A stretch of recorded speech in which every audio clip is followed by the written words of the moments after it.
മസ്തകത്തിൽ പരിക്കേറ്റ കാട്ടുകൊമ്പനെ ഇവിടെ എത്തിച്ച് കൂട്ടിലാക്കിയിരിക്കുകയാണ്. ഡോക്ടർ അരുൺ സക്കറിയ നമുക്കൊപ്പം ചേരുന്നു. വളരെ ശ്രമകരമായൊരു ദൗത്യം തന്നെയായിരുന്നു. നമ്മളൊക്കെ പുറത്തുനിന്ന് നോക്കുന്ന സമയത്ത്, കാരണം ആനയ്ക്കൊന്ന് ഇത്തിരി പ്രശ്നങ്ങളുണ്ടായിരുന്നു.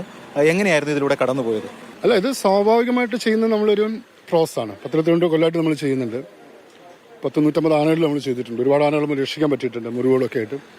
അപ്പം നമ്മൾ ചെയ്യുന്നതെന്ന് പറഞ്ഞാൽ ഒരു സ്റ്റാൻഡിങ് സെഡേഷൻ എന്ന് പറഞ്ഞ പരിപാടിയാണ് നമ്മൾ ചെയ്യുക. അതായത് ആന നിൽക്കും, മയങ്ങി നിൽക്കും. പക്ഷേ ആനയ്ക്ക് എല്ലാ റിഫ്ലക്സസും ഉണ്ടാവും. അതായത് അതിന് ബാലൻസ് ചെയ്യാൻ പറ്റും. ഇപ്പോൾ ലോറി പോകാനും വീഴത്തില്ല. വീണ് കഴിഞ്ഞാൽ ഡെത്ത് ആവും. നമുക്കതിനെ കിടത്തി കൊണ്ടുപോകാൻ പറ്റില്ല ആനയെ. അപ്പോൾ ആ റെജിമാണ് നമ്മൾ ഉപയോഗിച്ചത്.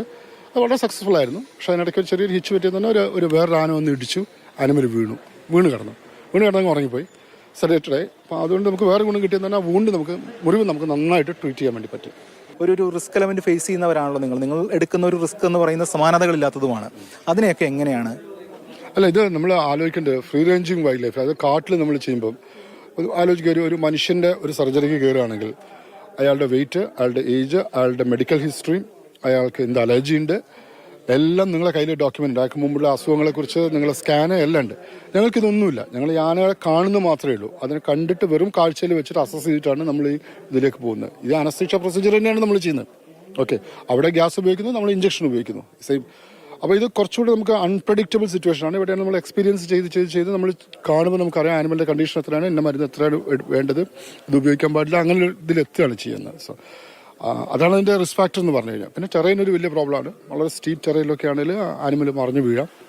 അപ്പം നിങ്ങൾ കണ്ടല്ലോ സംഭവം. സോ അതുപോലെ അൺപ്രഡിക്റ്റബിൾ ആണ്. അപ്പോൾ അതിനെല്ലാം നമ്മൾ ആൻറ്റിസിപ്പേറ്റ് ചെയ്തിട്ട് ഓരോന്നിനും പ്ലാൻ 1A-B-C ഉണ്ടാക്കിയിട്ട് അത് ഓരോ സിറ്റുവേഷനും ഇംപ്രവൈസ് ചെയ്ത് കൊണ്ടുവന്നാൽ മാത്രമേ നമുക്ക് സക്സസ്ഫുൾ ആവുള്ളൂ.